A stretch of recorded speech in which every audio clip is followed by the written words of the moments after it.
Good evening, everyone, and welcome to Red Barn Radio. I'm Renee Collins. Red Barn Radio is now in its 17th broadcast season, and tonight is Red Barn Radio's 661st live concert performance. Tonight, we present Tony Ramey. Tony grew up in West Virginia on bluegrass and Bill Withers. He found Willie Whalen, Cash, and Christopherson at 11, who compelled him to write songs. And then he heard Steve Earle, who made him move to Guitar Town to hone his craft. And then he left for Texas when the road called him out again. Somewhere in the middle of all of that, he acquired a master's, taught at a university while working on his PhD, and he garnered gold and platinum records as a songwriter in Nashville. Currently, he tours the U.S. and Texas, where he has been named Texas Country Music Association Indie Artist of the Year in 2016 and Artist of the Year in 2019. Please join me in welcoming Tony Ramey to the Red Barn stage.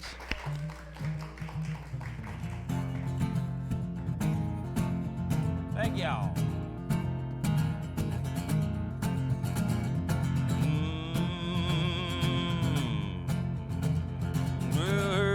Together, it's got everybody talking. We usually last a weekend, Monday morning she goes walking out my door. Says she ain't a-coming back no more than just a day or two of fussing and fighting. We make up again, it's like thunder and lightning, oh my Lord. I guess that's what differences are for. She's pink champagne, I'm blue ribbon beer, she's a long white limousine, and I'm John Deere, she's a midnight in Paris, I'm Heinen in Texas, she's Saks Fifth Avenue, I'm Sears. We get drunk on each other, pink champagne and blue ribbon beer, Lord, Lord, Lord. We're drawn to one another just like moths to a flame, and it gets hotter and hotter, and it's a dangerous game that we play. At least that's what they say, that's how it is, Lord, when opposites attract. You know, I'll admit we get along like dogs and cats, but that's okay. Sometimes love can work that way. She's pink champagne, I'm blue ribbon beer, she's a long white limousine, and I'm John Deere, she's a midnight in Paris, I'm Heinen in Texas, she's Saks Fifth Avenue, I'm Sears.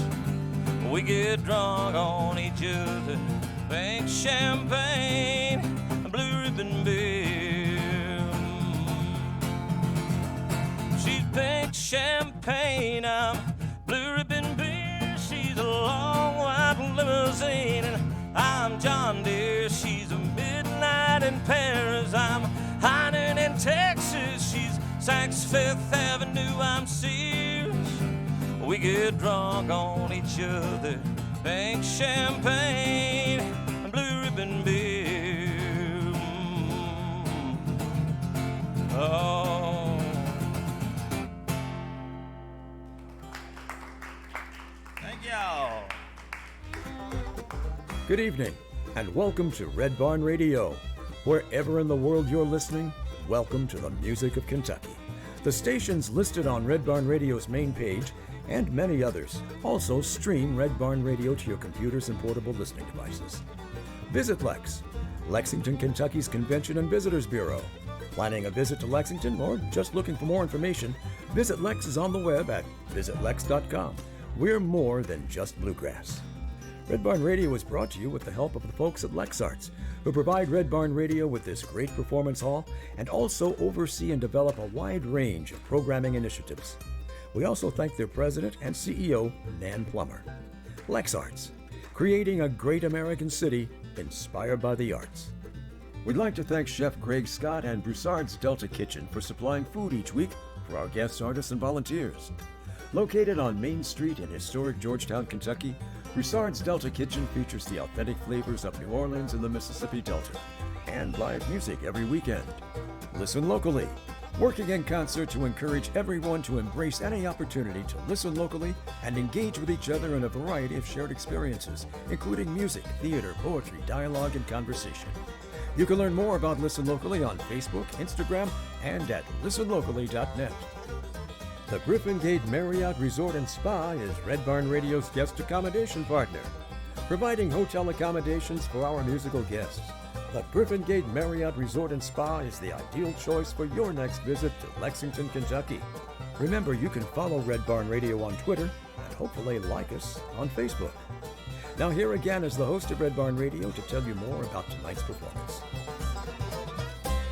With the exception of Tony's release Soul Survivor, featuring a duet with the iconic Willie Nelson, who is also a new fan of his music, Tony has not caught much press.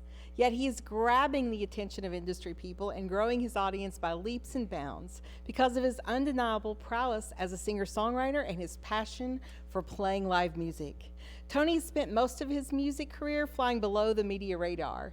He prefers the troubadour lifestyle and the solace of his writer's getaway between shows where he can say that he can be alone with nature, his thoughts, and the eternal spring of the art spirit. Sounds fantastic. Let's get back to the music and welcome back to the Red Barn stage, Tony Ramey. Thank y'all. It's a little song I wrote inspired by my favorite subject, heartache, and the lonesome landscape of South Texas.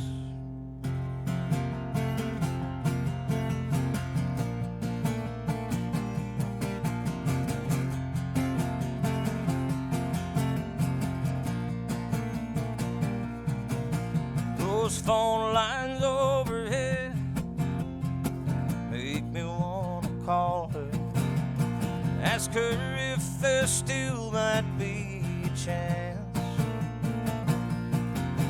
while the light on that horizon makes me wanna keep on driving as the desert sun sinks into the sand.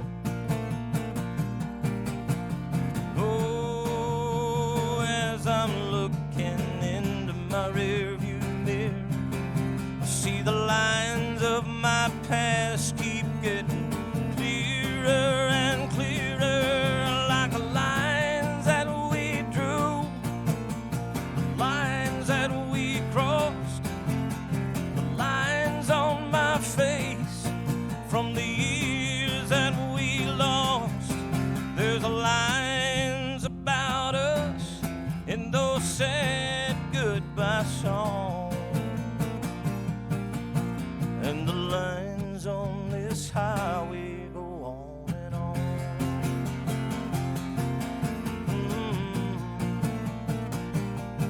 On and on.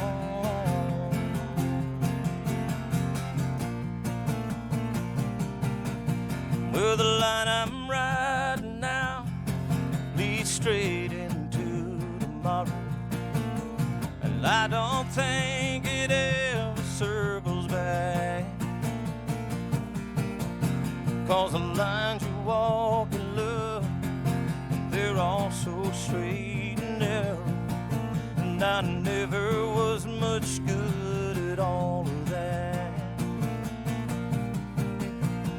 Oh, some lines just like memories run together, some lines twist and turn, and some go on forever, like the lines that we drew, the lines that we crossed, the lines on my face from the years that we lost. There's the lines about us in those sad goodbye songs, and the lines on this highway go on and on.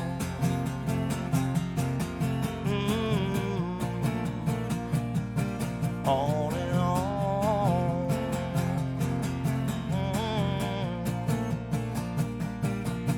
Those phone lines overhead make me wanna call her.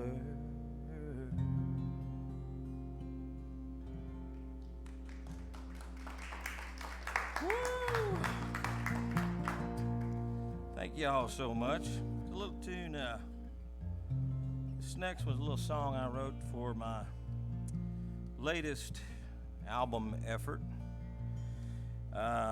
which I cannot remember the name of right now. But anyway, when you had 12 or 13 and you get as old as I do. No, this latest record is called I've Always Had a Song. Yeah, that's right. Thank you. And this little tune here is one of the older songs that I put on this album. There are a few that were old favorites of mine that I'd written years back. And this is one of them. It's called Castaways.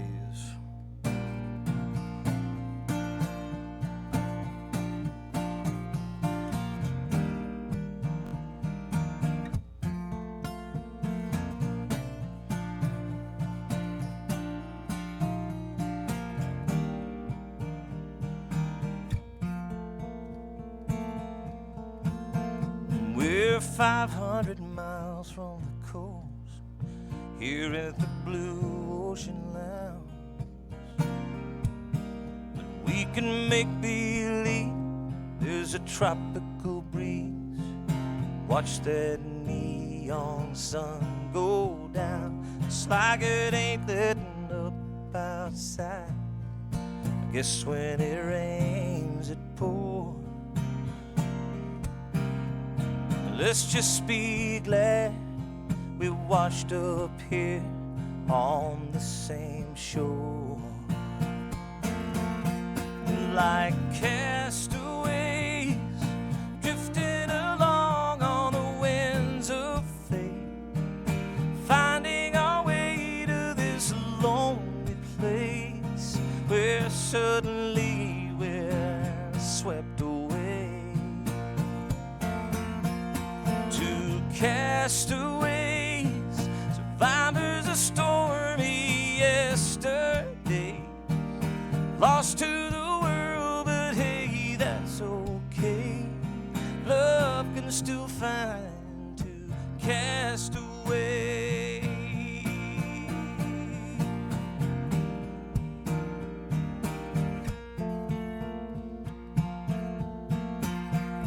There's an empty booth in the back, so baby, what do you think? Since we're stranded here, let's move over there and order up a couple of umbrella drinks. I know it's hard having hope at all when no one's missing you, but I've got a feeling tonight two shipwrecked souls might be rescued. Like castaways drifting along on the winds of fate, finding our way to this lonely place where suddenly we're swept away. Two castaways, survivors of stormy yesterday, lost to the world, but hey, that's okay. Love can still find two castaways. Baby, we'll be okay. Love can still find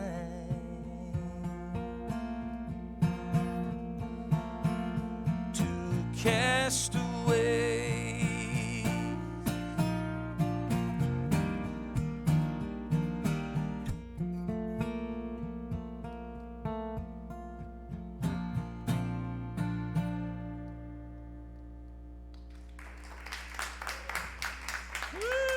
Thank y'all so much. This one requires the top string to be tuned to a very strange note.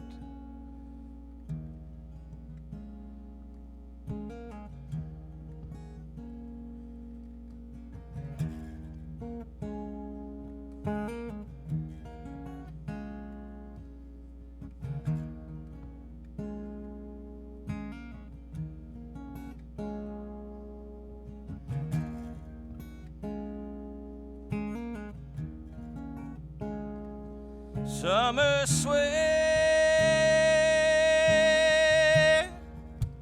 shining on her skin. Can't forget the taste of that sweet sin.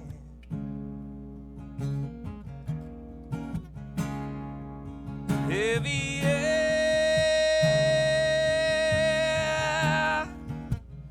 Louisiana heat, her kind of love makes it hard to breathe. So I can't go there again. She almost did me and I can't go there again. No, no, no, no. No, I can't go there again. I have seen with that road and I can't go there again. No, no, no.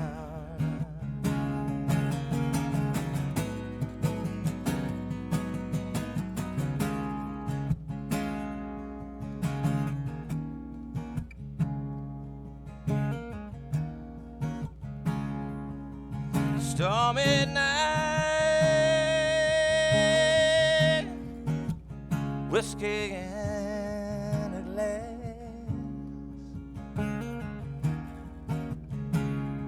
Marlboro lights, my heart has turned to ash.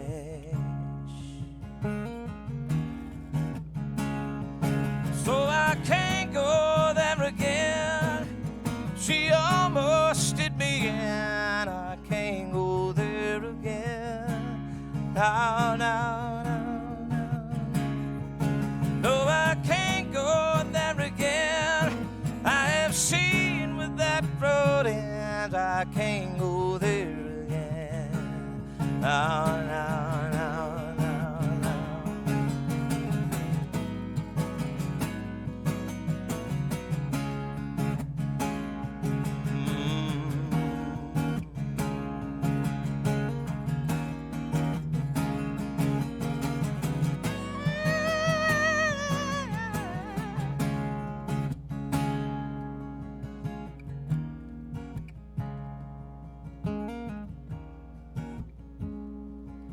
Lord, please, you know I'm just a man down here on my knees. Help me get out while I can.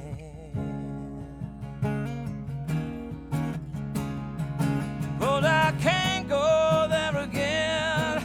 I have seen with that road and I can't go there again. No, no, no. No, I can't go there again. I can't go there again. No, no.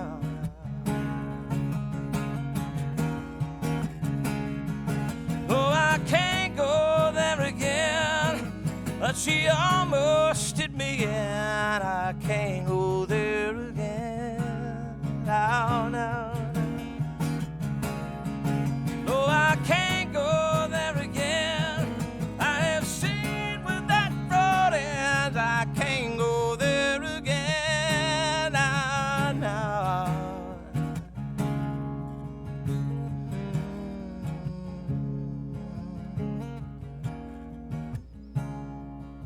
Summer sweat shining on her skin.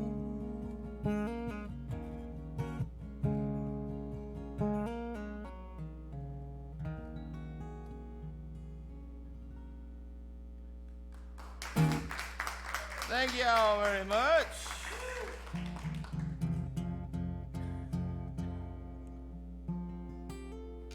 This next little song here is on a record I put out in 2004, 2005, called Places. I wrote this for Mama.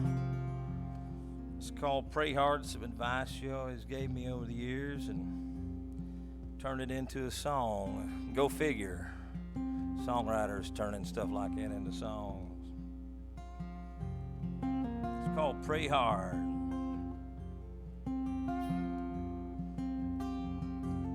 Left my home in West Virginia, hang my hat in Tennessee. From the time I held my first guitar, knew that's where I'd be. One foggy mountain morning, loaded up my Ford. I heard Mama cry a river as we stood there on the porch. She said, I know you don't like preaching from your daddy and me. You can take it or you can leave it, son. There's some good advice to keep. She said, remember where you come from, no matter where you're at. Keep the good Lord in your mind and the wind at your back. There's simple rules to follow, if you know them all by heart. Live right, love true, and pray hard.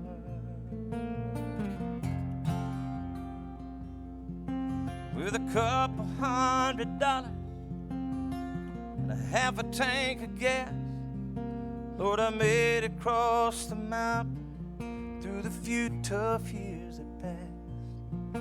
I played some lonely bar, people smoking whiskey stone. Sometimes I let the devil lead me way too far from home. From Maine to Macon, Georgia, the shores of Alabama, those words my mama told me, they remind me who I am. She said, remember where you come from, no matter where you're at. Keep the good Lord in your mind and the wind at your back.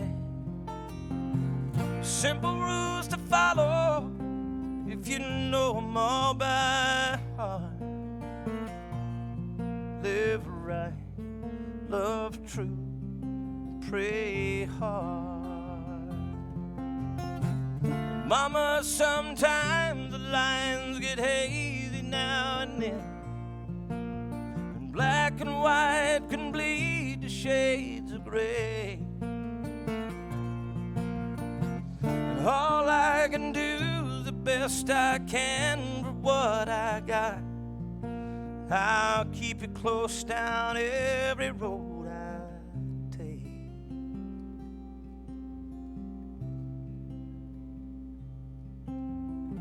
Remember where I come from, no matter where I'm at. Keep the good Lord in my mind and the wind at my back. Those simple rules you gave me, they've got me this far. Live right, love true, and pray hard. Live right, love true, and pray hard.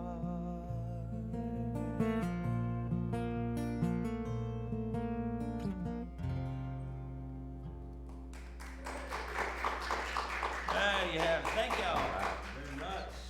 Thank you. And Appreciate now it. here is Red Barn Radio's Brad Becker to speak with Tony Ramey. Thank you, Renee. Our guest this evening, as Renee told you a while ago, is Tony Ramey. Tony's been in the music business for many years. He's had a great success both as a performer and a songwriter. Tony's songs have been performed by the likes of, get this, Trisha Yearwood, John Michael Montgomery, George Strait, Mr. Ray Price. It's a very impressive thing, and it's great to have you here with us, Tony. Well, thank you for having me. It's Yeah. always good to be somewhere. Well, I hope especially here tonight. Absolutely, yeah. This is great. Yeah, and you have a new album. Although you really couldn't remember the name of I the couldn't, album. Is man. that true? I often forget the titles of songs and albums. You know, over the years, you do. I mean, I try to put out a record or an EP. You know, every 6 months to a year or so, and so every now and then they get a little jumbled in my head. But you're right. I've always Well- had a song, and this one, Yeah, right. the newest full album. Well, I think when somebody has written as many songs as you have, I mean, is it really true? 3,800, 3,500. Yeah, it's songs? probably about that. It may be a little bit more now because, you know, that was a count, I think, at the end of the 16 or 17 year stint in Nashville when I was writing full time. You know, I mean, when you write every single day as a living, I mean, that's kind of what you do. And I wasn't on the road as much when I was there because I was a full time writer for a publisher in some capacity while I was there. So it sounds like a lot, but it's not really when you consider, you know, most people go to work and do accounting. I went to work and, you know, try to do something crazy like write a song. you Yeah, know. I'm not buying that. It is a lot, whatever Well. you say. So. It was not easy, I can tell you that. Hey, well, before we go there, let's talk about where you started off, and that was in West Virginia. How long did you live there? Well, I moved from there at about 25. I think I was 25 or 26 when Okay. I finally moved to Nashville. So you grew up in West Virginia. What Oh part of yeah, West yeah. Virginia? Really, I grew up in the tri-state area. I mean, my home was West Virginia and Ohio and Kentucky, Ashland. That was my play field, my playing field. You know, so I was as much a part of the, you know, Ashland, Kentucky. You know, I grew up a stone's throw from the line, the Kentucky line, which is the Big Sandy River. Okay, obviously. yeah, And sure. so it wasn't. I don't know what's less than a half a mile to the Big Sandy where my house, where I grew up in, sat. Yeah. How old were you when you first? Well, you know, when you had that moment that you were talking, that you alluded to in Pray Hard, where Right. you first heard that guitar and. You knew that Well, was it. I mean, I kind of, you know, embellish a little bit in that song. I was always writing poetry and short stories, and I was always creating some, whether it was drawing pictures or sketching. middle school, or as far back as middle school. it's probably far back as when I was 8 or 9. I was drawing pictures and writing stories and poems, and I was always fascinated with the written word, the spoken word, you know, the spell, you know. And so that, you know, I grew up and I was around a very musical family, you know, extended and nuclear extended family. And so that sort of naturally graduated into me picking up the guitar at around 14 or 15. And then the stuff I was writing, I sat to music and tried to, you know, get it was a natural marriage for me. Yeah. So I guess when I was 24 or 25, I'd been doing it a long time, even in a professional capacity, because I toured everywhere in that area, you know, from West Virginia, Ohio. I was all over Kentucky You mean playing. so from 18 through 24, Oh yeah, 25? pretty easy. At Yeah. least from 20 on out. 17, 18, I was in like little garage bands, high school garage bands, and we were playing 3 steps and Leonard Skinner. But you know, by the time I had reached about Great song. 21 or 22, you know, I'd amassed enough of my own songs. I was interested in singing them myself, and of course, you play cover bands because that's what everybody wants at the local bars Yeah. and the fairs and festivals and all that. So I did that, and then by the time I hit about 24, 25, I was sort of courted a little bit by a Nashville producer, and he at the time was producing George Jones and Kenny Chesney and Toby Keith. Okay, so yeah, so how did that happen? So, well, I went down to Nashville to record an album that I could sell on the road. Your first one? My first one, and somehow, you know, the way that town is very closely connected. Somehow, somebody knew somebody who knew somebody who had a copy of my record, and it wound up in the hands of a producer, and then the producer sort of took an interest and called me up and called me at the house and asked if what my schedule was, and I'm like, who is this? I don't know who you are, so I didn't know who it was. And I remember I called a radio station because I was very suspicious that somebody had gotten my home phone number from Nashville, and I thought,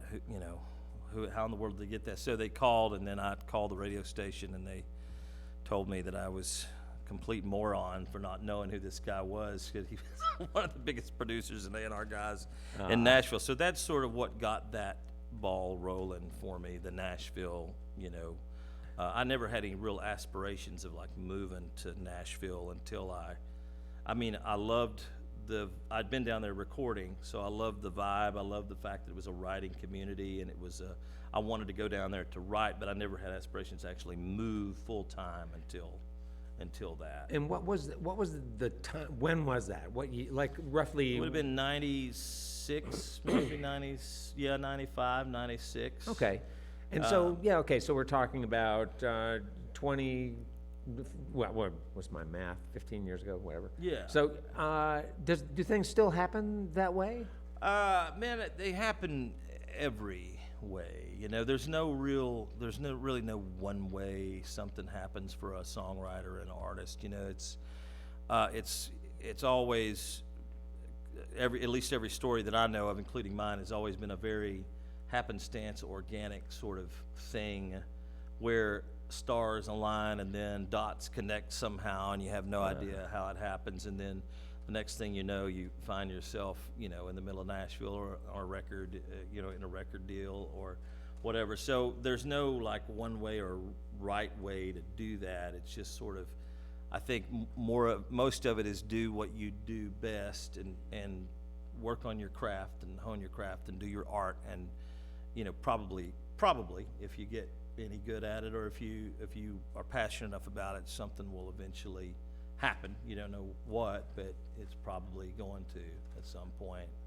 That's sort of the way I thought about it then, and even more so now that I've been down so many roads in this business, if you can call it a business. I don't really know if it's called a business, but So let's talk some about the writing. It doesn't seem to me that you've suffered much from writer's block. It seems like somewhere early along, somebody said to you, you want to write, and just write. Writing was always a result of just being for me. I mean, I never set out to write something. I always just sort of it happened as a result of my mind, the way it works, and my fascination with art and poetry, and whether the art is painting or pencil sketch or short stories or novels. I was always just very fascinated with it, and the way my brain kind of works, it's always, I guess it's ADHD on steroids, as they say, but I was always thinking in terms of creating something, story-wise or poetry-wise, and so the songwriting was just a natural extension of all of that. So I never set out to want to be a writer. I just, that was kind of a result of probably my personality, if that makes any sense. Yeah. More than me taking an aim at becoming a songwriter or becoming a writer per se, in and of itself as a profession. I just kind of always wrote. So by the time I moved to Nashville, when I landed my first publishing deal, I remember the first meeting I took with my first publisher. He was an old publisher in town, and I didn't really know a lot about how it worked. And I remember the first meeting I took with my first publisher, he offered me a writing deal, right? And so I was. What does that look like? Well, it's where, and I didn't know this at the time, but it's where a publisher will sign a songwriter and call them a staff writer, and they'll pay them a draw on a recoupable advance on royalties. When you get your royalties, they get paid back, and then you make your half as a writer, right? But I didn't know at the time. I was just looking for somebody to take interest in my songs and pitch them to artists to try to get recorded some of my songs, to sell my songs, right? So I was in the meeting, and I remember he said, well, I'll tell you what, you've got a lot to learn, got a long way to go, but I like I hear something in what you're doing, so I'll give you $200 a week, to write songs. And in my head, I was thinking, $200, this guy's gonna pay me for doing something that I would do anyway, I'm normally doing anyway. I can't believe it. So I didn't know that I said this out loud until I said it. I went, $200? And he said, okay, it was $250. That's as high as I can go. So I negotiated up. Excellent. Nice job. And I didn't even know I was negotiating. He thought I was unhappy with it. I was like, I can't believe this guy's actually going to pay me, to write songs. Well, This yeah, is because he crazy. easily could have said, when you said that, he could have easily said, $200 a Oh, month. yeah. I was in the middle of a major negotiation there. So that was my first introduction into the music business, the publishing business and how it worked. So from that moment on, literally, I was writing for a publisher somewhere in town for my entire stint. And even after I moved to Texas, I was still writing for a publisher, working for a publisher. So I was in that mix, that publishing, writing game for the entire time I was there. I might have been without a deal a few months between deals, when I was looking around and wanting to make a move, or when the company just got tired of me, being around and complaining all the time. So let me ask you this: how many songs were you expected to write during the course of that $200 week? Oh yeah, that's another great. I was, I read the contract, right? I didn't get an attorney for first, not because I didn't think I should have, but just because I remember my first publisher said, "No, if you have to have an attorney for all this, we don't trust each other, so it's not going to work." And I was like, "Oh man, that's kind of a weird thing, for him to say." So I read it, and I was like, "Okay, well, this looks fine. He's going to pay me to write songs and pitch my songs, so this looks okay." And then I read the section about the quota. There's a song quota, and I was like, "Oh man, it's going to be a song quota. Like he's going to have me write a song a day, or I have to write 5 songs."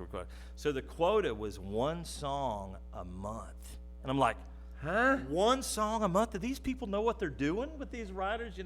Yeah, 100% copyright per month, which is 1,200% a year. And I was like, 1,200% a year? I'll probably turn out 5,000% a year. I guess he doesn't realize that writers like to write. We enjoy the process.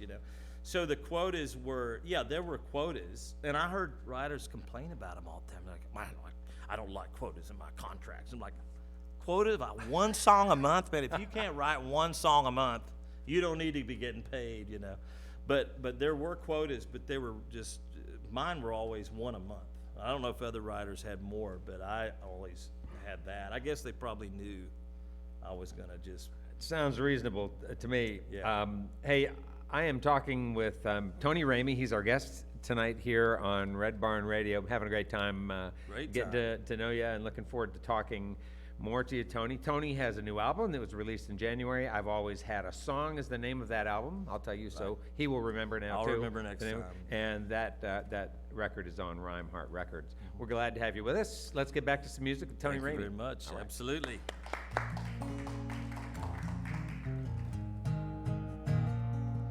So this little song is on the record before my latest album,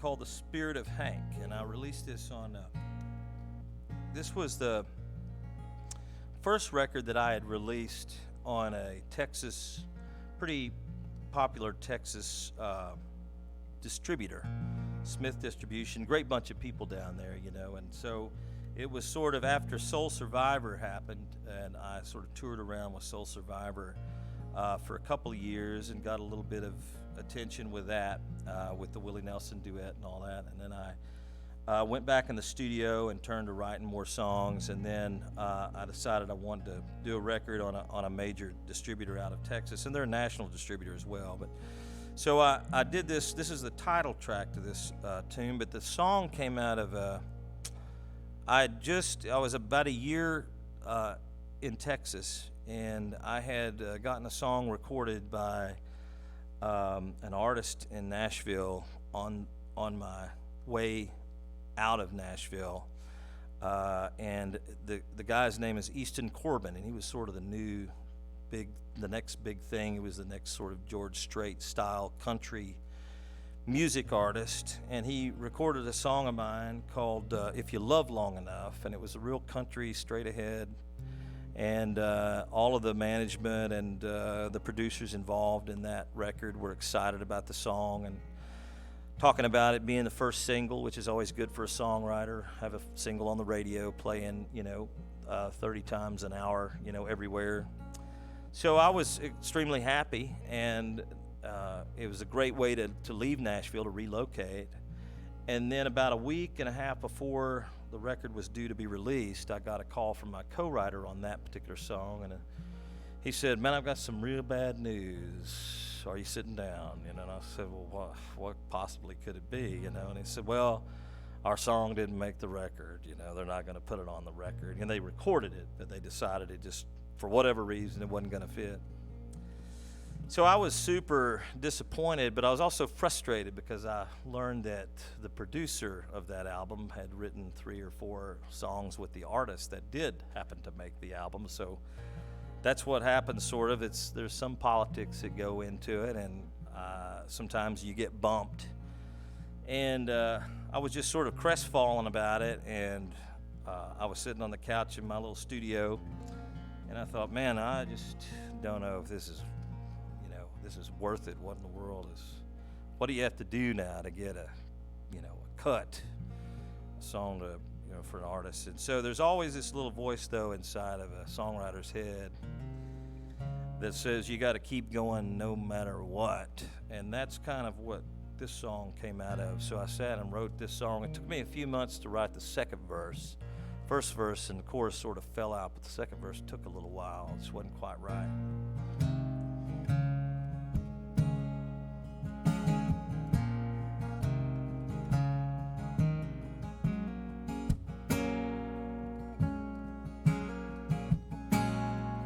Working in the hot sun,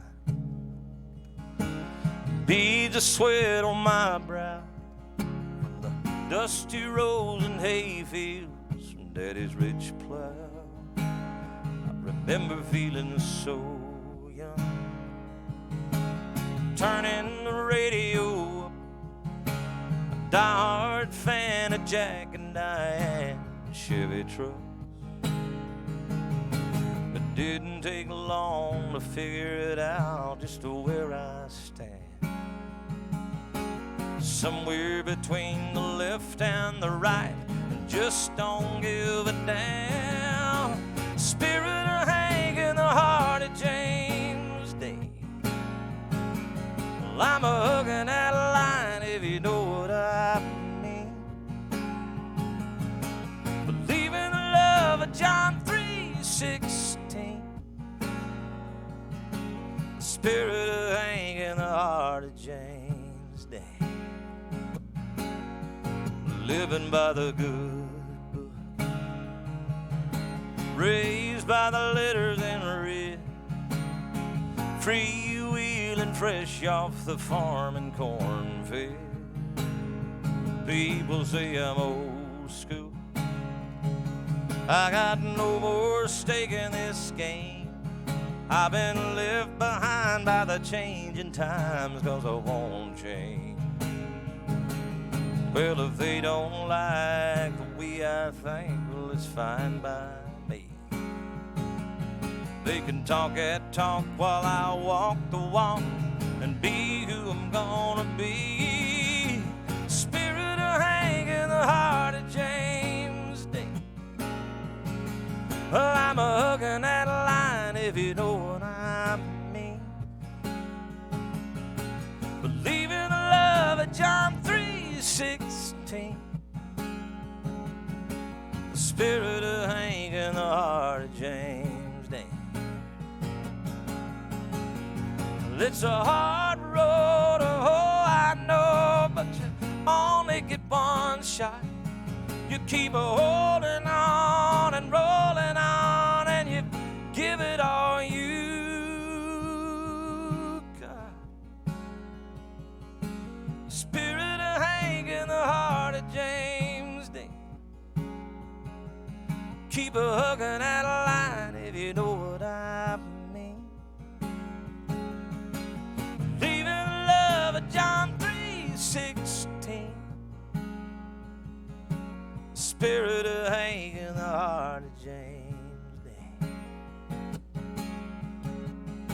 The spirit of Hank and the heart of James Dean.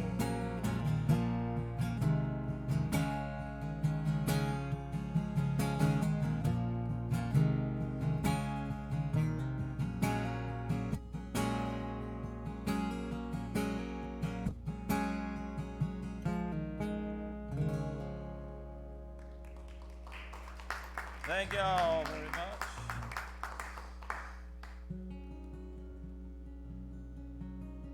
This little song here is the first, appeared on the first acoustic album that I ever recorded, which is kind of odd because a lot of my shows are acoustic shows, and kept getting folks asking me if I had ever done an acoustic album because they were interested in getting one, and I never had to that point, which would have been about 5 or 6 years ago, after all the years I'd been in the business as a recording artist and a songwriter. So I decided, well, I probably should do an acoustic album since some people were asking for one. And this little song here is a tune that appeared on it. It's called Matthew, Mark, and Luke.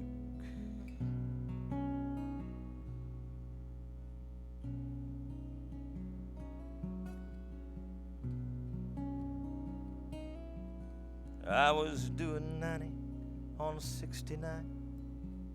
Just turned 16 and I thought that I'd live forever and never get hurt.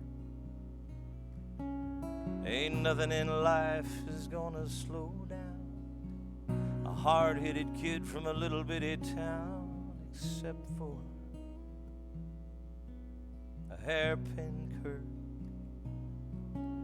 and a few choice words from Matthew, Mark, and Luke, and someone who's loving proof. There's power in the red letter truth if you want it. I thank God each and every day they were there to show me the way. Matthew, Mark, and Luke, and Mama.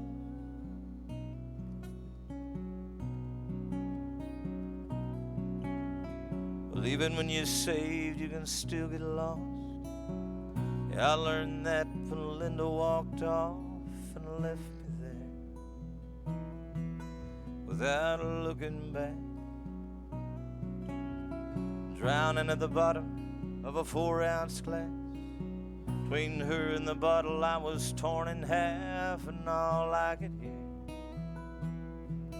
was that old devil laugh.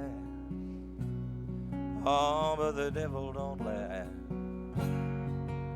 at Matthew, Mark, and Luke, and someone who's loving proof.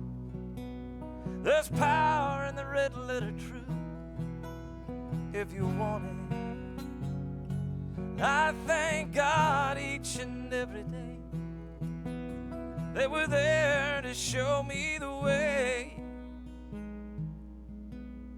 Matthew, Mark, and Luke, and Mama. Now this road I'm on goes on, and when I'm losing ground I can still hold on to Matthew, Mark, and someone who's loving proof. There's power in the red letter truth if you want it. And I thank God each and every day they're there to show me the way.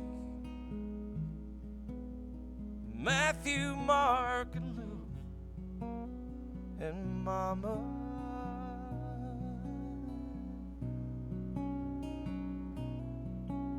And Mama.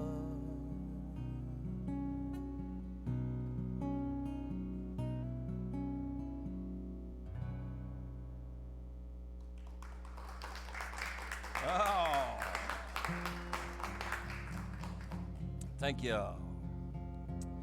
This little tune here is on my Once Again album. And it was sort of written by assignment to a degree. I had a good friend that wrote at a company called Muy Bueno Music that at the time was my ex-publisher. And I had just come off of a movie. I had written a song and it had been picked up by a pretty big music supervisor in Hollywood by the name of Stephen Dorff, who did a lot of movies that some folks my age would remember, like Every Which Way You Can and Any Which Way But Loose, Clint Eastwood movies, and did a really big movie back in the 90s that George Strait appeared in called Pure Country. And I had written a song that was recorded by Trisha Yearwood and she made into a gold record. And they were looking to make a sequel to the George Strait movie, the Pure Country movie. And so I had a song in that called Second Chance, and the lead character was a female character, great singer, great artist, and they wanted to record the song and play it all the way through with her singing in the middle of the film. It was going to be a featured section of the film. So I was super excited because I thought maybe I could get another car, And so I went and bought tickets to the movie for a bunch of my friends. I had 2 at the time, And so I got some tickets, and we went out to see the movie. And I was disturbed immediately by the fact that we were, there were only a few people in the theater, which wasn't a good sign. It was a big theater, it was a major theater, it was a major motion picture release. So not a lot of people were out to see it, and I thought, well, this is not a good sign, right? So about halfway through the film, I decided, to go ahead and sneak out because the guys who played Lenny and Squiggy on Laverne and Shirley, the old movie Laverne and Shirley, were playing angels in the opening scene. I thought, this is not looking really good, script-wise. So anyway, I was left with a real bad taste in my mouth for movie, songs and movies. I'd had songs in I'd had songs in The Young and the Restless and some other TV shows. They had appeared. But this was kind of a big opportunity, and it all went south when the movie kind of bombed at the box office. It was not a blockbuster by any stretch of the imagination. So I had just come off of that emotional trauma, of that film, when I was walking. I was going to visit my old publisher, and my good friend Jeff Sylvie was working on a film that was a period piece called The Last Ride, Hank Williams, the last 3 days of Hank Williams Sr.'s life, his car ride from Montgomery, Alabama to Oak Hill, West Virginia, where he died. They were making a movie. So he caught me right at the worst time you could possibly catch anybody to ask, hey, man, so he came out and he said, well, I'm working on this new movie and we really need your help writing it, And I said, oh, man, I'm emotionally unavailable for any kind of movie projects, And he said, man, I know you're real disappointed over that last movie. I mean, it wasn't very good, I know. So I hate that for you, but this is a really good script. It's a low-budget film. It's a B kind of budget film, but it's a really good, the people involved are really good, and so I think it's going to be a really cool thing. And so he said, you love Hank Williams Sr., and you like writing that kind of stuff, in this time period. And so anyway, he basically talked me into it, And we sat down together, and with the Jeff was sort of the music supervisor, and then the music director was Benji Gaither of the Gaithers, Bill Gaither's son. They were involved in the project. We sat down and wrote the song, and Jeff, I remember, went and did a recording of it, a full production of it in the studio, and then sent it out to the director, who has the final say in the music in the film. And about a day later, I get a call from Jeff, and we had, everybody was hyped up. Everybody loved the song. We played it for, and that was great. And the director, called and said, after he got the full production, the copy of it, and it was kind of, produced in different way than what it was written. You know, it was kind of had a little tempo to it and all that. And the director called Jeff, and Jeff called me and he said, "Hey man, I've got some bad news." He hated it, you know. And I'm like, "See there, man, that's what I get for, you know." So not long after that, about a day later, I got a call from the other supervisor, the director, music director. It was Benji, and Benji said, "Hey man, would you do me a favor? Could you just go over and sit down with your guitar and play the song on the microphone, just the way we wrote it, just." You know, I said, "Man, I don't want to waste one more minute on this. I'm just totally over Hollywood, the movies, you know." He said, "Well, man, I'll give you $100 to do it." And I said, "Okay, I'll be over there in just a minute." So I went over there and I sat down and I played the song just on the microphone. And that's what wound up on the soundtrack. They sent it to the director. And we might have put some bass on the back in the background and maybe some strings, you know, but it wasn't produced out at all. It's pretty low key, right? And the director called the next day and said, "Oh my God, I love this song. When did you guys write it?" We didn't tell him that we had written it and sent it in the full production, you know. So this is what wound up on that. It's called The Last Ride. So if y'all get a chance to see the movie, it actually did turn out to be a pretty cool film. Henry Thomas plays Hank Williams Sr. And this is the title track. Ashes to ashes, dust to dust. Young turns to old like steel turns to rust. And it comes just a little bit quicker when you're living the fast life. And the trail you're taking today, well, it could be your last ride. Sooner or later, you meet your maker. He's waiting somewhere down the line.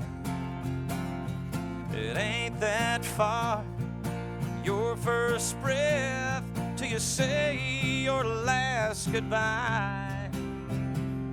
Well, a cowboy never mounts his horse on the good Lord's bad side.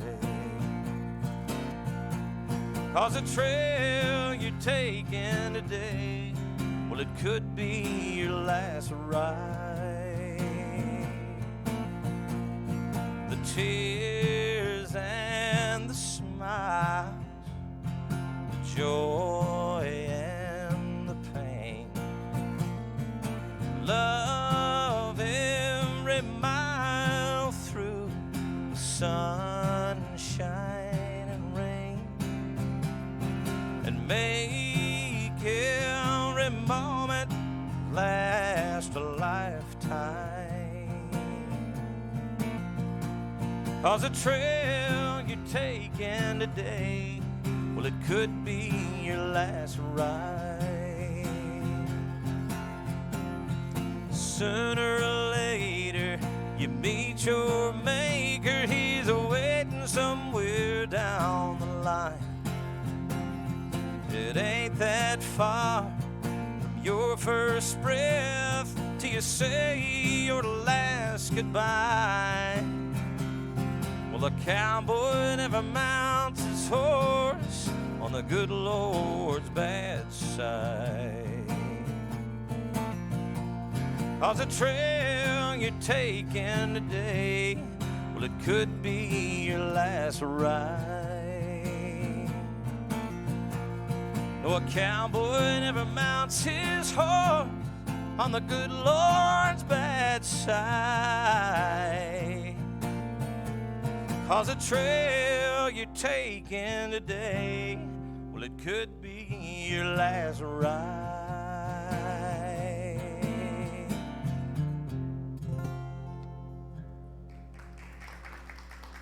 Thank y'all.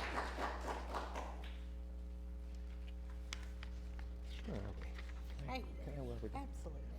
This This portion of Red Barn Radio is brought to you with the help of Chef Greg Scott, providing food each week for our volunteers and musical guests. Greg has opened Broussard's Delta Kitchen on Main Street in historic Georgetown, Kentucky. It's fabulous. All right, be sure to check out his great menu and get his updates. For more information, Broussard's Delta Kitchen is on Facebook.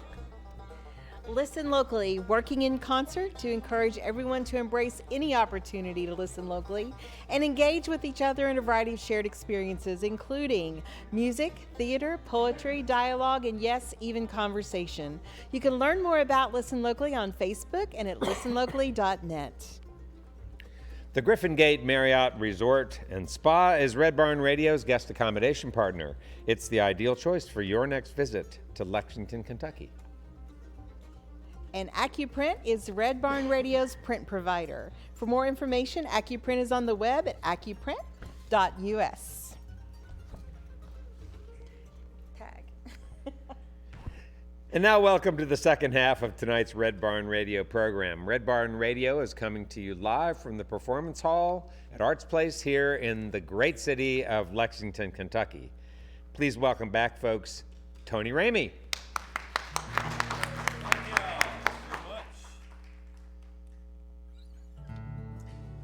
Well, I could not pass up an opportunity to play this song since I'm in Kentucky.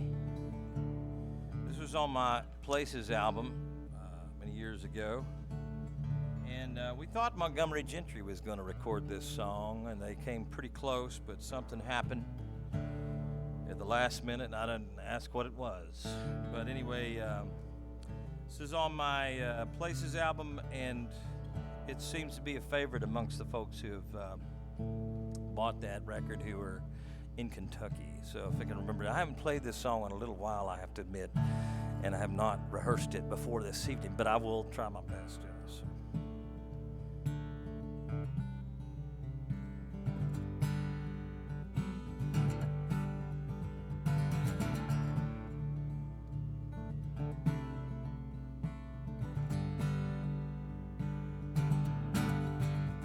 I was raised on the creeks of Bourbon County,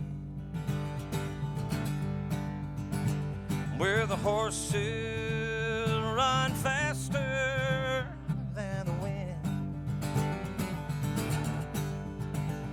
and the women love their sweeter than sugar candy. Lord, that old homesick feeling never ends, and I get bluer than the grass in Kentucky, where they're cutting that tobacco, hanging them sticks in the big black barns. They call us all hicks 'cause we chew it, smoke it, take a little dip, and every time I do it, take a little trip right back to that land. I get bluer than the grass in Kentucky. Now my life, it sure takes me to some crazy places, but I still get back home every now and then.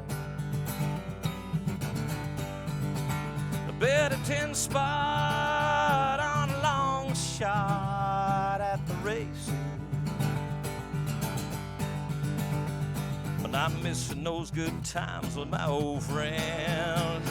And I get bluer than the grass in Kentucky, where they're plowing them fields, racing them cars, sipping moonshine from a mason jar. There's mansions next to double wides, there's rich folks rednecks side by side. Lord, I love that land. And I get bluer than the grass in Kentucky, when I get bluer than the grass in Kentucky. They're cutting that tobacco, hanging them sticks in the big black barns. They call us all hicks 'cause we chew it, smoke it, take a little lip, and every time I do it, take a little trip. Plowing them fields, racing them cars. car, sipping moonshine from a mason jar. There's mansions next, double wides, there's rich folks rednecks side by side. Lord, I love that land. I get bluer than the grass in Kentucky. When I'm bluer than the grass in Kentucky.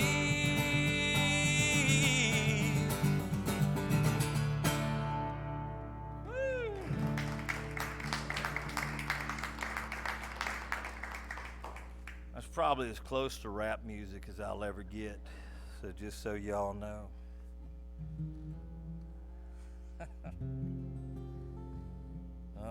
Okay, so this little song here is on my Soul Survivor album. It's called Small Town, New York City.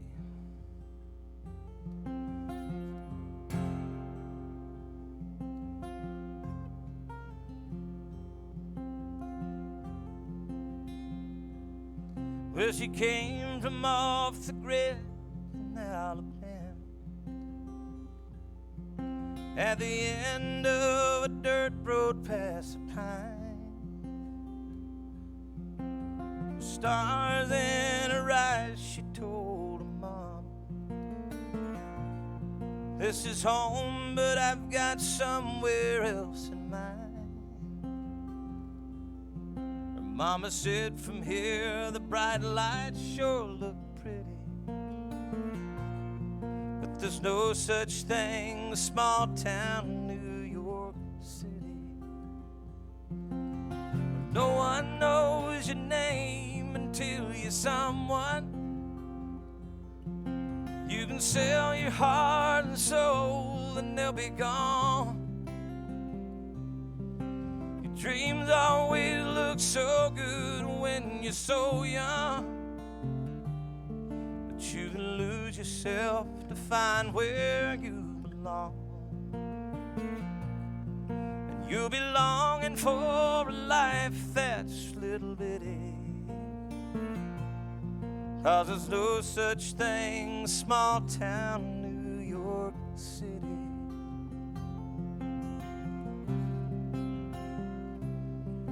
Well, the day she got her big break, her heart was broken.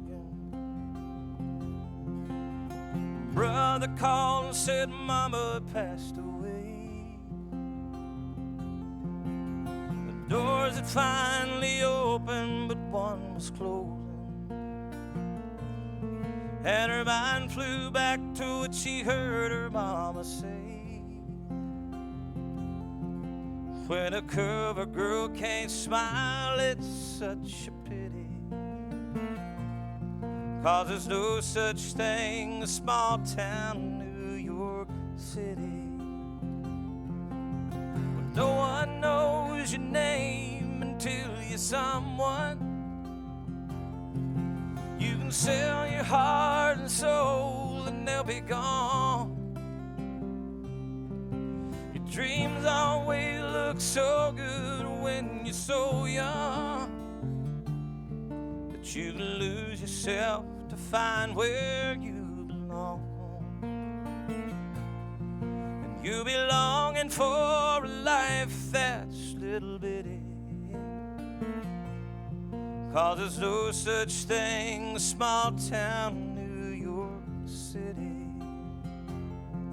So she's headed back to a life that's little bitty, 'cause there's no such thing as small town New York City.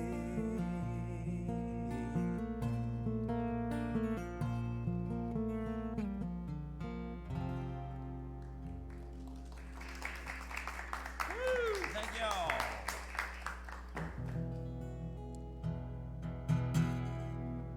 Every now and then I do write a happy song. Not very often. So there's a little tune that's on my latest album. I've always had a song, right?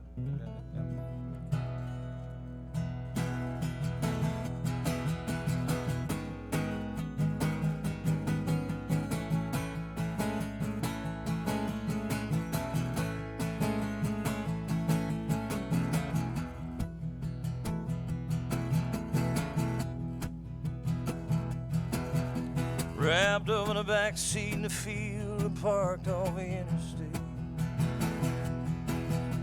Catching just one last glimpse of that Texas sun, all tangled up in the stars in the middle of the Milky Way, with the dashboard speakers cranking out Born to Run. I said there's 4 lanes of blacktop rolling on out into the night sky. I don't know where they're going, but I hear them calling our name. Let's bet all we got nothing to lose on that white line. Whatever happens, you know I'm sure of one thing. Long as it's you and me, baby, driving each other crazy, revving that 70 Chevy while we're young and wild and free. True love is running 90 to nothing, hearts pumping, searching for something, rolling like thunder and lightning. Baby, we were meant to be. Why don't we run away? Come on and run away. Run away with me. Oh, yeah. Ah.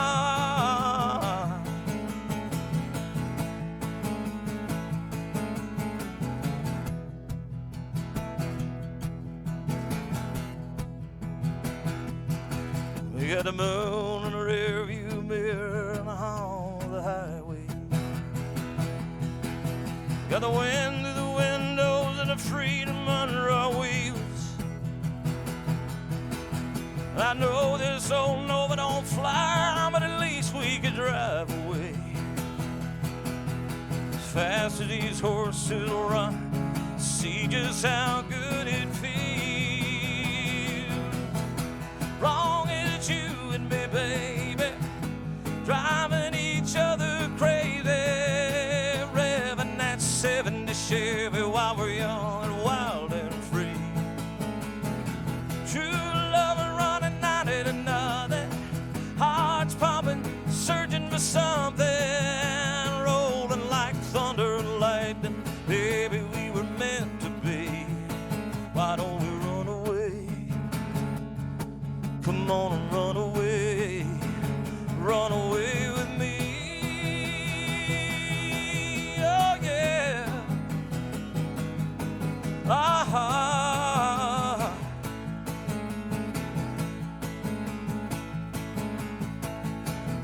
As long as it's you and me, baby, driving each other crazy, revving that 70 Chevy while we're young, wild and free.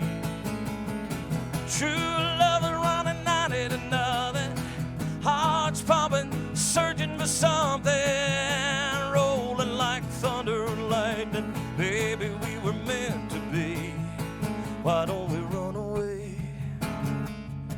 Come on and run away. Be a runaway. Run away with me. Oh, yeah. Ah.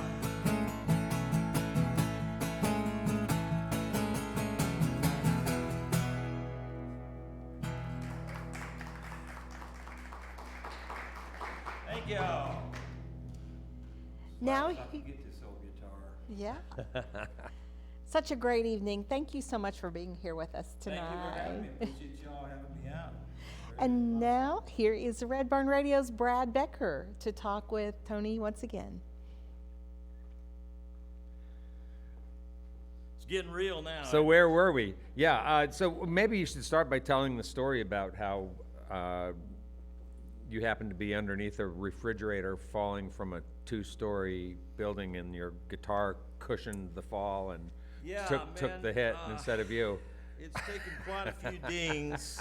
What? Yeah. What? Tell me about that. So, I mean, do we need to talk a little bit about anger management? Well, or? no, nothing like that, man. It's been this old gal here has been with me for a long time, and it has taken quite a few dings. Most of them I have inflicted not out of anger, but just out of negligence, carelessness. These are more than dings. I mean, Yeah, they're I've seen pretty- guitar yeah. with dings on them. I This get one's it, got, but yeah. I glue her back together with with much love, though. I just want you to know that.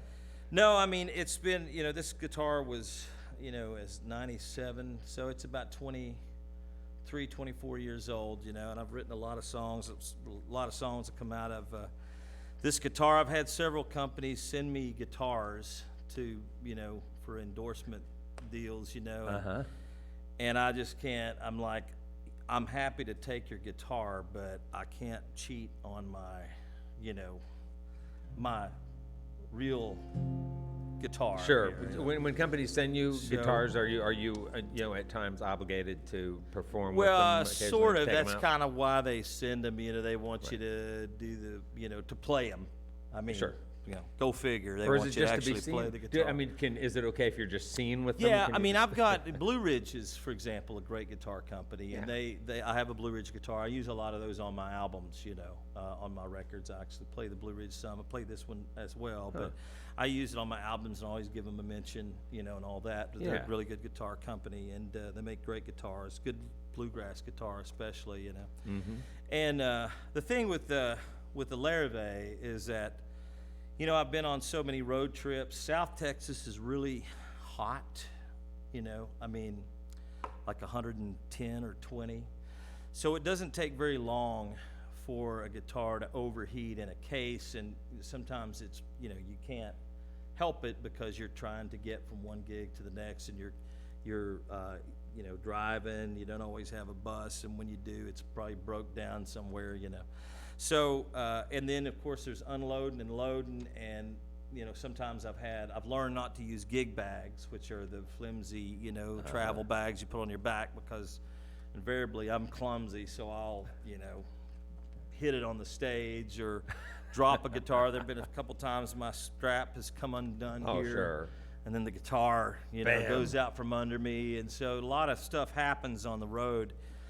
So it's never been out of anger. I've always tried to take care of it, but I mean, it's only the last few years I've started to take notice and take really good care of her, because I went to a guitar at the Tone Shop in Dallas. Is a great bunch of guys, very very professional guys. They work on guitars, and so I brought this one in for a new pickup. The pickup finally went out on it a few weeks ago, so I had to go break down and get another pickup, and so I brought it in. And I remember the guy looked at me and looked at the guitar, looked at me and looked at the Larrivee, and he went, "Man, you might want to think about really working on that guitar. I could help you with that guitar, And So he was like, but it's still held together, it's still Yeah, right. solid, He said it just doesn't look. I said, well, I don't mind the well, I the hope scars, and as long as it sounds okay. well, I hope the camera at some point during the show tonight gets on the side of that so people can see what you call a ding. I'm using linseed oil, or big Well, believer in it's a essential great sounding oils. instrument. I wanted to ask you about your playing style. You have that. You say you mentioned Bill Withers, you mentioned Steve Earle, and I think of those guys as two guys who play acoustics with a real fleshy sound. You don't hear Yeah. pick. You hear with Steve Earle Right, especially. You hear so I don't much. use a pick. I don't. I'm not really a guitar player. I just bang on it as hard as I can to get sounds out of it. But yeah, that's my style. Is kind of and I don't know exactly what I'm playing all the time. I've got a sense of where the music is going. I can make number charts. For bands if I need to, but I'm completely lost on some of the things that I play on the guitar, because I've had guitar players who are trying to play along with me in my sets lean over between songs and go, "Man, what are you playing on that third chord?" And I'm like, "I don't know, man." But I so mean- I just kind of wing it. But you are you proud of the way that you play, and do you feel good about the way you play? I would love to be a professional guitar player, but and somebody asked me once. They said, I said, "Man, I wish I could play the guitar like that guy does." And they went, "Enough to practice?" Oh, well, no, not quite that much, But I've always approached the guitar as a percussion instrument. Yeah, yeah. You know, I mean, it obviously has tone, and it obviously has, you know, sound that comes from chords, and, you know, it's got the, you know, the tritone, and you can make full chords out of it and all that. But I treat it like a box, you know, and it's a box of strings that sort of accompanies the songs. And my goal with the guitar was to play it so that I could write songs and to deliver the songs that I write. And so I probably should have taken a little more time studying the actual instrument, you know. And you know, when you've been doing it 20 some odd years, you kind of figure a lot of stuff out by accident, you know, which I do. I have, but I was never schooled or trained. I mean, I play the piano the same way. I mean, I play it out of necessity, you know, when I'm trying to show a piano player that's not exactly what I want. Let me show you, and then I'll stumble around for a little bit and have to reherse. And Well, that's a lot to bring. That's a lot to bring to an instrument, though. You know, I was like that. I think it was T-Bone Burnett Right. said about. Well, I'll misquote him. He won't mind. You won't mind, will you, T-Bone? He said something to the fact that was at the core of his recording and producing. He saw all instruments as percussion instruments. Yeah. And you hear that so much. And just everything he puts his hands on. Right. You know? Right. And that's the same thing with me. That's I mean, great. the piano's the same way, guitar, mandolin, I mean, you know, the ukulele, you know, I play, you know, a lot of different instruments, you know, some percussion and drums and all that. And I play a lot of the instruments on my albums I play because I just don't like, you know, if I bring in a musician and they're not hearing what I want or they're not playing, because musicians are technical, in many ways technical. They're creative, but they're also technical by nature in some respect, especially if they're really trained, you know. And a lot of times that's my limitations on the instrument are what brings something to it, because I can't go certain places. I default, you know, and that's what brings the sound that is You. me. That Yeah, is your I thing. mean, Right. I wish I could play it better, but on the other hand, I don't in some ways. You know Well, you what I make mean? me really. I mean, you really pull me into your songs because of that rhythm. Oh, okay. Well, yeah. thank you, man. I appreciate Yeah, I mean that rhythm just pulls me right in, and I'm on for the ride. You know, Well, it really works. So, for me, so my arm gets tired. Yeah, I bet it does. Hey, let's talk a little bit more about songwriting, because I have, let me see, 33 more questions that I want to ask about Okay. songwriting. No, right. so you worked for the publishing company. You learned early in your career that part of the way a songwriter can make a living is by creating songs that other people might end up carrying, or that other people might Right. end up interpreting, and that interpretation might be a little bit different from what Oh, you sure. originally intended. How does that work, and how does that make you feel when you hear an artist perform something, interpret it in a way that you feel maybe has it veering off the road? Well, it depends on the artist, and it depends on, you know, their interpretation and how cool it is, and how, you know, I've had some artists record my songs, and I've been kind of like, you know, I don't know if I, you know, want to share that with anybody, you know, but thanks for cutting that song, and I appreciate it. But most of the time, if it's, you know, real artists like, you know, like George Strait or John Michael Montgomery or Trish Yearwood, I mean, these are wonderful artists. So it's going to be difficult for them to go in and mess something up, you know. I mean, I don't expect, you know, when I heard Trish Yearwood's version of Second Chance that Clay Mills and Irene Kelly and I put together for, and that was by assignment as well for a TV show. Didn't make the TV show, but Trish Yearwood loved the song and picked it up and recorded it. And of course, she's a wonderful singer. I mean, she's got a beautiful voice and incredible talent, you know. So I didn't, I mean, my expectations were it's going to be good. I don't know, you know, what it's going to sound like, but when she came out with the record, when I heard the version of it, I was like, wow, blown away, you know. And then George Strait, for example, when he recorded Zydeco, a song of mine, and a good friend of mine, Gordon Bradbury from Grand Isle, Louisiana, we sat down to write anything but a George Strait song. Because, I mean, we wrote for George Strait his company. So we were sick of, you know, when you write for George Strait's company, you get 500 phone calls. When George is getting ready to go in and cut, the phone calls come in. It's like, hey, let's get and write something for George. I'm like, I don't really have any more of an advantage than you do, because everybody who gets a George Strait Cup, you know, offers up their publishing. So I didn't really have an advantage or anything. So Gordon and I got together one day to write something that was not George Strait. We were just wanting to write something that was cool and Zydeco-ish, you know, and so, you know, we came up with, you know, just did something crazy, and then he winds up recording it, you know. And I'm like, that's weird, you know, why did he cut that and all the other songs that I had on hold he didn't cut? But you just never know. Writing for an artist is a moving target, you know.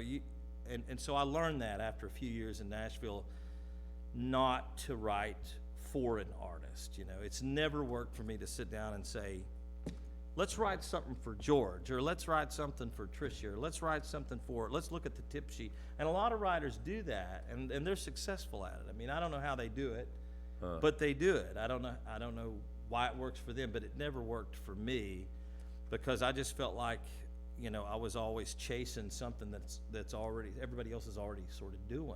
Yeah. And I was always interested in just writing for myself, and if I liked it, odds were somebody else may like it too. I mean, and the odds aren't very good. I mean, you know, 3,800, 4,000 songs, and I've had maybe 4 dozen cuts. That's not a great ratio, but I don't know. But you know, I mean, it's all right. But that's Yeah. part of, you know, the process. You know, writing songs and trying to get something that you really believe in, and hopefully somebody else will have a like ear and like it as well, you know. So another question I had was the collaboration. So when you write with somebody, when does that work and when does it not work? Well, I mean, I'm a, you know, you'd have to talk to other writers to ask what kind of collaborator I am, because you know, I don't know. Sometimes I feel like I'm annoying people, you know, because when I'm writing a song,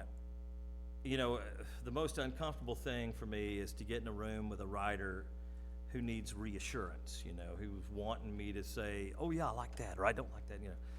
And I'm terrible at that, because I'm sort of locked up here, and sometimes a co-writer might interpret that as, I hate what you're saying right now. And I don't, that's not what I'm thinking.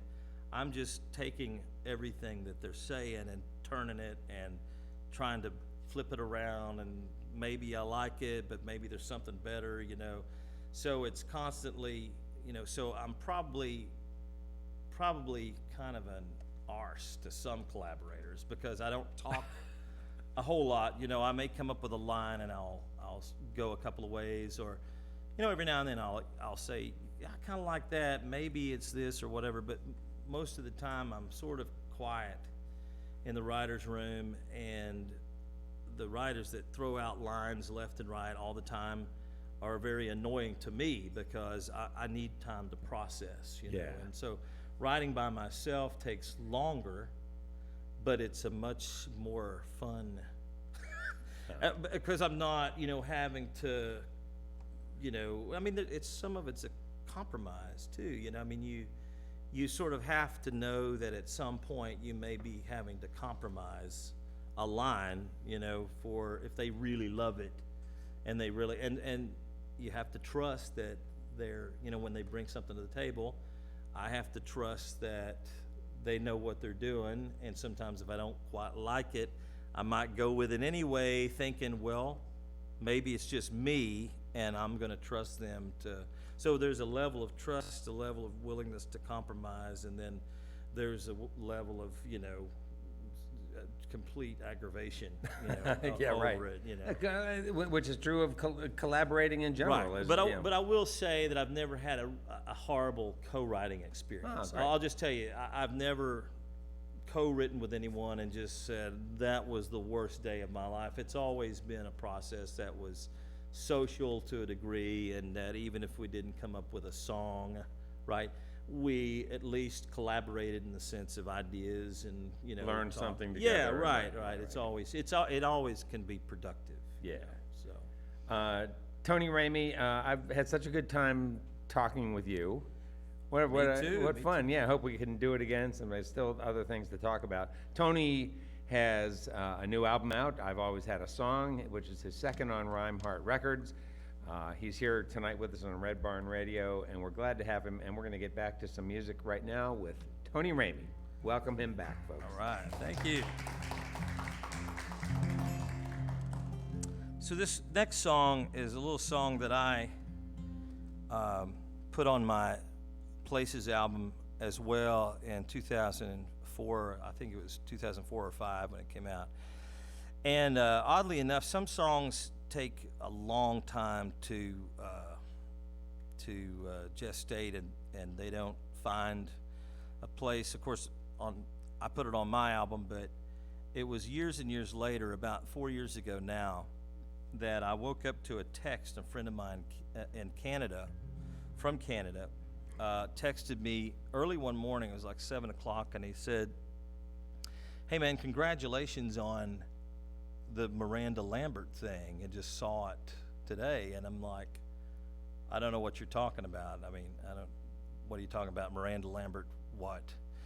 And of course, Jake's a buddy of mine. He knows kind of how I am. You know, I'm disconnected with the rest of the world most of the time.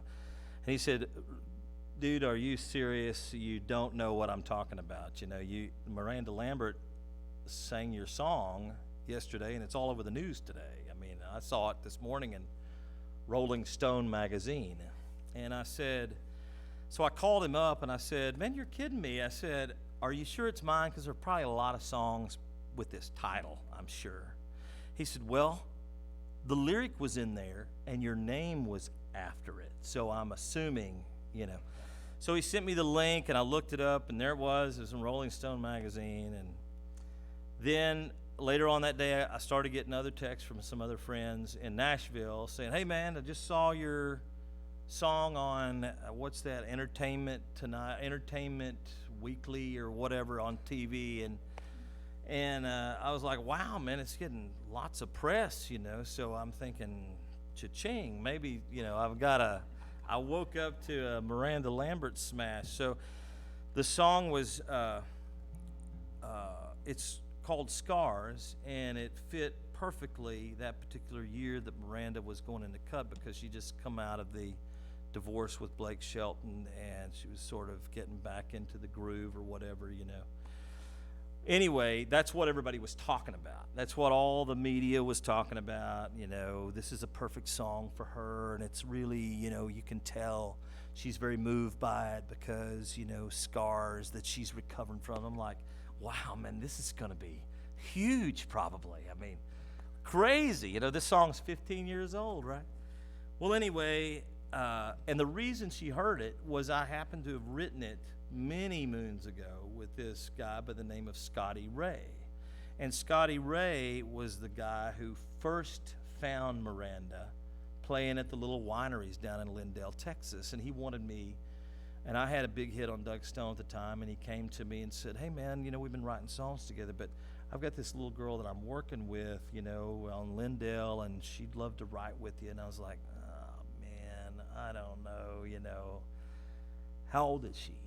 He said, "Well, she's 15. I'm like, what am I going to say to a 15-year-old? You know, I don't know what they want to write about even, you know. So I just sort of blew it off, you know. And then, of course, a few years later, she's won Nashville Star. She got third place or whatever, and then she's skyrocketed to the top. And Scotty told me always that she had loved that song, the Scars song. And so that night they were playing at the City Winery, and she was, I guess it was her first acoustic appearance after everything that had happened after a while. And so she decided she wanted to sing it, and Scotty was, you know, up there and he played it. And so he called me, I think, and said, "Hey man, I think she's gonna record that song. It's always meant a lot to her, but she never felt like she could deliver it because, you know, she wasn't old enough, you know, and she hadn't been through enough, and now she has." And so I was just, I set my expectations really high, like, you know, 40,000 square feet, you know, and the new house that I was going to get. And sure enough, 5 or 6 months later, I mean, I hadn't heard anything, and I was like, well, so I called Scotty up and I said, hey, man, so should I be shopping or what should I be doing right now? He's like, I don't know, man. I don't know what she's going to do. And I'm like, well, is there a reason why she wouldn't? He goes, I don't know. You know those artists. That's how they are. She wound up not putting it on her record. But it had 1 million views on YouTube. So I thought, wow, maybe I'll have some vacation money, right? So I called up my performance rights organization. I was like, hey, man, Mark, it's Tony. Just want to tell you I got, Miranda Lambert. You heard about that? He goes, oh, yeah, man, that's cool. Yeah, I heard about that. I said, well, listen, I just wondered, what kind. I know YouTube doesn't pay a whole lot, but I was kind of wanting to go fishing, and taking a little trip maybe down to Galveston or whatever. And I was just kind of curious what. He said, well, man, YouTube doesn't really pay a whole lot, And I said, well, okay, I get that, but how much? I mean, what are we talking here? I mean, he goes, well, how many times has it streamed? I said, like 1 million, like inside of a month and a half, and it's still climbing, man.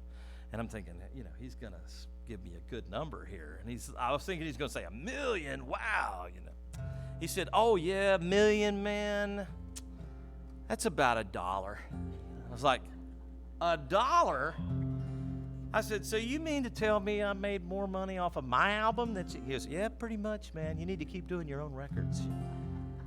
So this is it. And I thought, but sometimes, I think maybe God has different plans for different songs, because I had a lot of people reach out on social media and YouTube because I did a little version, and say that song changed my life or my perspective or whatever. And maybe that's the purpose for it, because they heard it first at Miranda Lambert and on Entertainment Weekly, and then they were turned on to it. And so maybe that was the purpose, not to buy me a new Hummer,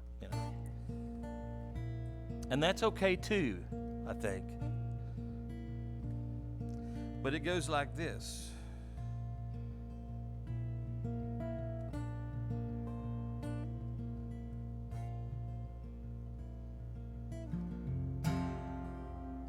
Some are deep, some are not. Some never hurt at all. Some hurt a lot, some are there from our mistakes. And they're all that's left to show the choices that we made. Even the ones too small to notice are there to remind us who we are. And I believe that if the world could look inside us, it still might see a blemish on our these scars. I've got mine, and you got yours, and we've lived enough to know not to hide them anymore, 'cause we've had time, and time can heal. If it can change the way we look, it can change the way we feel. And I understand as well as you do. Sometimes it hides in the dark, but love was never meant to be that easy. And they don't just disappear in the dark. These scars,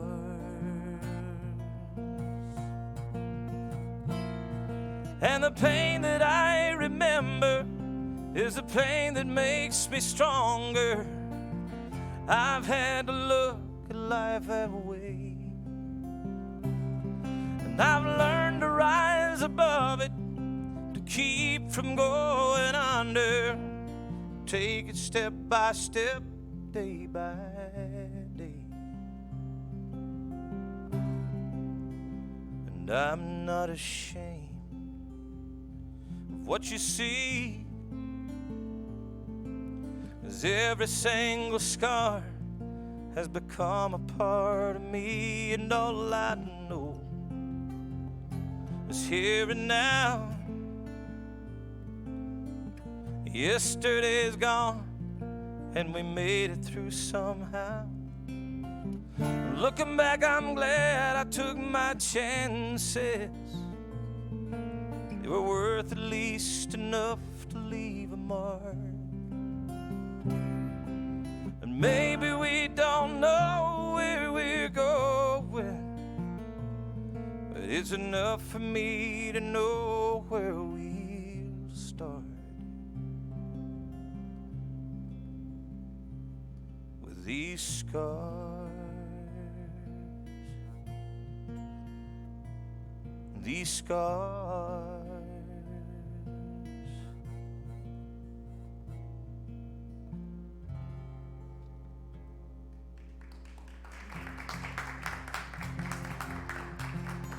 All right, thank y'all. So this song here is a song I wrote while I was driving through Kentucky.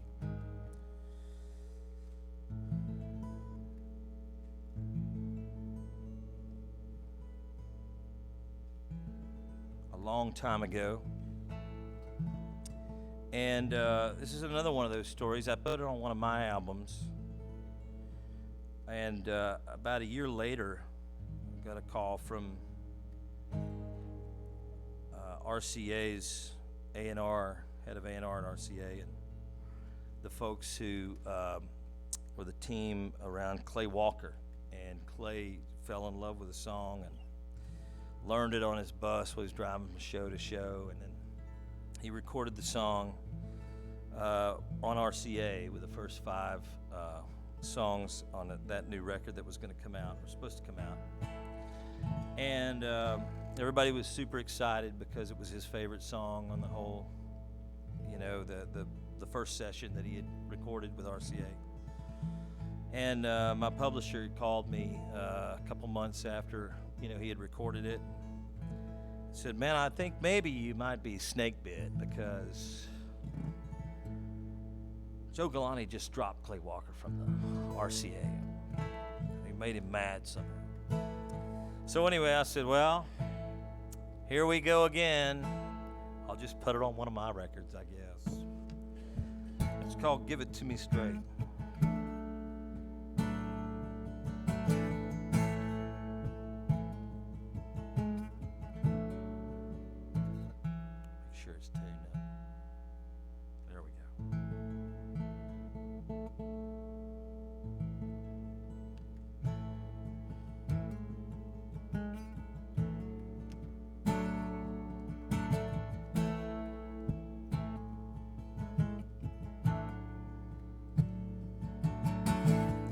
I can guess what's on your mind tonight.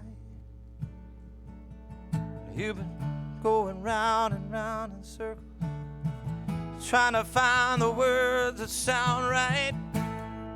You don't have to be so careful and so kind. I know what you're trying to say. If you don't mind, just give it to me straight, babe. Don't want no watered down goodbye. Give it to me straight, babe. 'Cause it don't taste sweeter when it's poured on ice. Don't you order up no fine wine. Don't you talk about a good time. Just tell me, get up and walk away. Like my heartaches, like my whiskey, if that's okay. Just give it to me straight. Give it to me straight.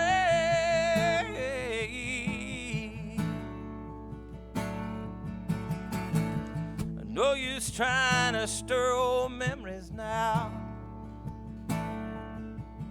If it's over, then it's over, babe. I'll just swallow hard and get through somehow. Already shaking So just buy me something strong. Help me get used to the burn.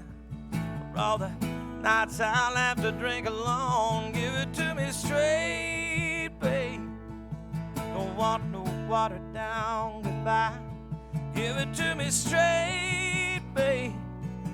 'Cause it don't taste sweeter when it's poured on ice. Don't you order up no fine wine. Don't you talk about the good time. Just tell me, get up and walk away. Like my heart aches, like my whiskey, if that's okay. Just give it to me straight. Give it to me straight.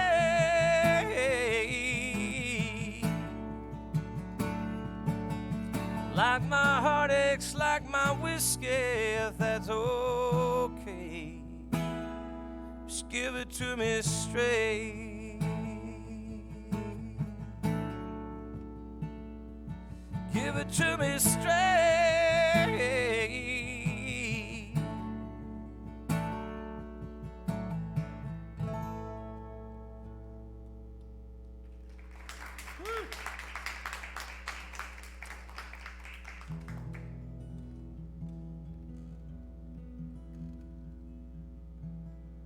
I don't know if I should save those falsetto songs for the last of the set or not.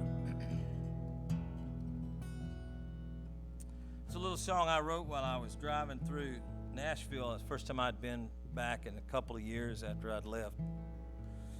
And I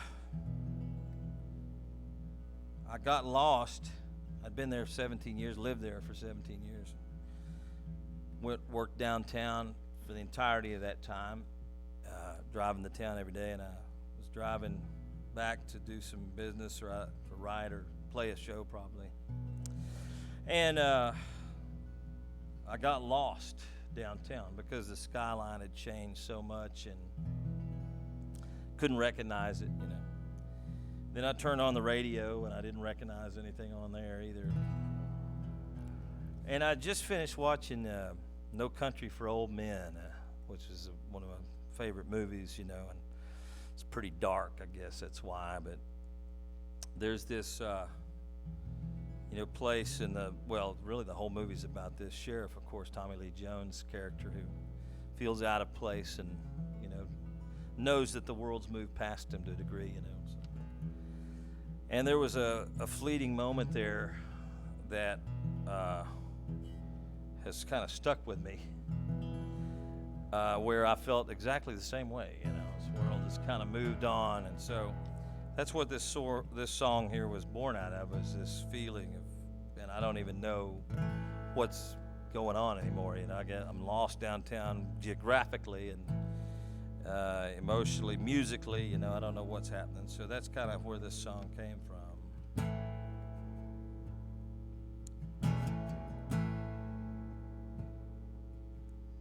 I'll be stuck in the city, sirens wail.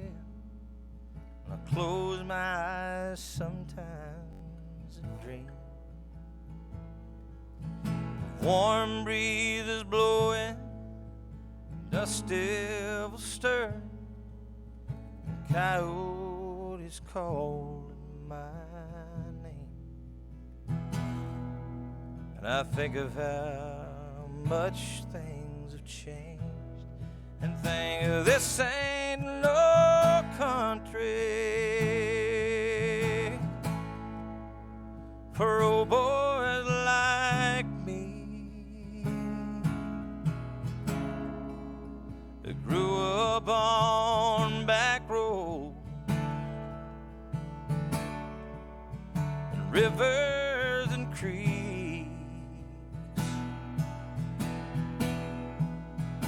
Neighbors were strangers when you needed a hand, and Haggard and Jones didn't live on the cowboys drank whiskey and movies weren't filthy and reality wasn't TV. No, this ain't no country for old boys like me.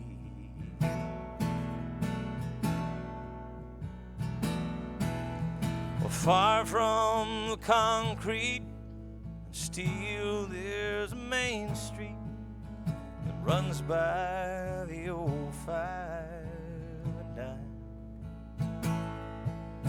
and a morning newspaper full of county fair winners instead of kids doing drugs and hard time.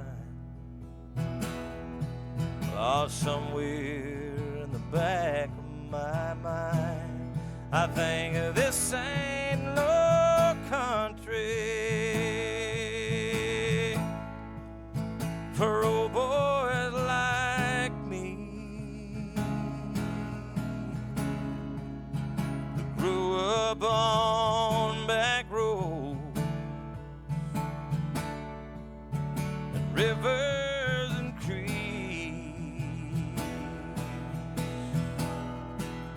A neighbor were strangers when you needed a hand, and Haggard and John didn't live on the friends.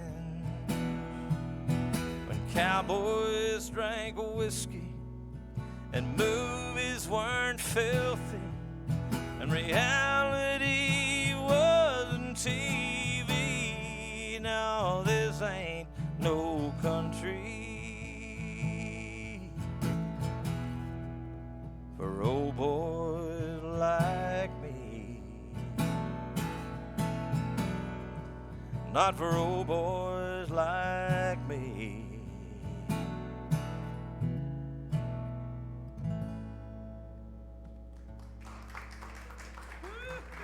Thank y'all.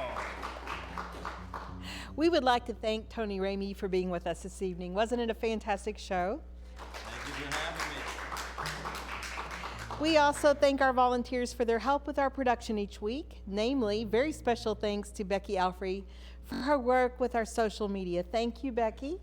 And the photography of Nick Lazaroff. Thanks to all of you for listening to our webcast, watching us on YouTube Live, and those listening to us on the Red Barn network of stations. Especially we thank WEKU, Red Barn Radio's official radio partner, serving Central and Eastern Kentucky. WEKU is Kentucky's NPR station. For more information, check out weku.fm. Remember, we have a new schedule on WEKU, 2 hours of Red Barn beginning on your Saturday evening with an encore performance of Red Barn Radio at 6 p.m., our latest program at 7 p.m., and then that program is rebroadcast on Sundays at 8 p.m. It's your chance to hear more great live Kentucky music from Red Barn Radio and WEKU. We also thank the members of our studio audience for supporting the mission of Red Barn Radio, which strives to present, promote, and preserve the rich musical tradition and artists of this Kentucky region. Red Barn Radio comes to you from our home, the Performance Hall at Arts Place in the great city of Lexington, Kentucky. Our website has updates and further information on our guests and our program. We're on the web at redbarnradio.com. Tickets for Red Barn Radio are now available on the web at eventbrite.com, Lexington. Next week, Red Barn Radio presents Strong Water. In 2013, Strong Water's lead singer and guitarist Greg Brennan finished his American literature course with something better than an A, the perfect name borrowed from the Puritans for his whiskey drinking. Strong Water is a folk Americana band based out of Harrisburg, Virginia, and their self-described sound is smooth with a little bite. The band is Greg Brennan, vocals and guitar, J.J. Are, fiddle and vocals, Evan Hunsberger, drums and vocals, Tim Cannon on banjo and guitar, and the band includes a touring bassist. Be sure to join us for Strong Water as they visit Kentucky next week on the Red Barn stage. Who would like to hear an encore from Tony Ramey? Let's give it up one more time. Tony Ramey, everyone. All right, thank you all very much for having me. I appreciate it. And I guess I'll end the night out with a title track to my latest album. It's the only way I remember it. But anyway, this is kind of what started the latest record that I put out in January this year. Was this song right here. My daddy watched the evening news, paid Uncle Sam and union dues for 30 hard-worn years without complaint. He'd tell me, son, you best hit the books. The way I see it, this whole world looks like it ain't no place to try and make a living sane. So he and Mama did their best, and I made the grade and passed some tests. But this old guitar became a real bad habit. And between the dreams and the fairy tales and the shooting stars and wishing wells, I convinced myself to still believe in magic. And I gave everything I had for what little I've got. It's too late now to double back. So just keep going no matter what. Oh, regrets it might have been. There's a few still hanging on. Ain't never had 2 dimes to spend, but I've always had a song. With the sold-out crowds and empty rooms, all the beer and cheap perfume, and the years and the miles, and I'm still climbing. And it's taken all the dues I paid and the cities and the towns I played to figure out it just comes down to chance and time. Some clap their hands, some shake their heads, ask me why I ain't made it yet. And the ones who love you pretend to understand it. Why the show is over and they're going home, but you're back out on that road alone, thinking this ain't quite the way you planned it. I gave everything I had for what little I got. It's too late now to double back. So just keep going no matter what. Oh, regrets it might have been. There's a few still hanging on. Ain't never had 2 dimes to spend, but I've always had a song. Ain't never had 2 dimes to spend, but I've always got a song.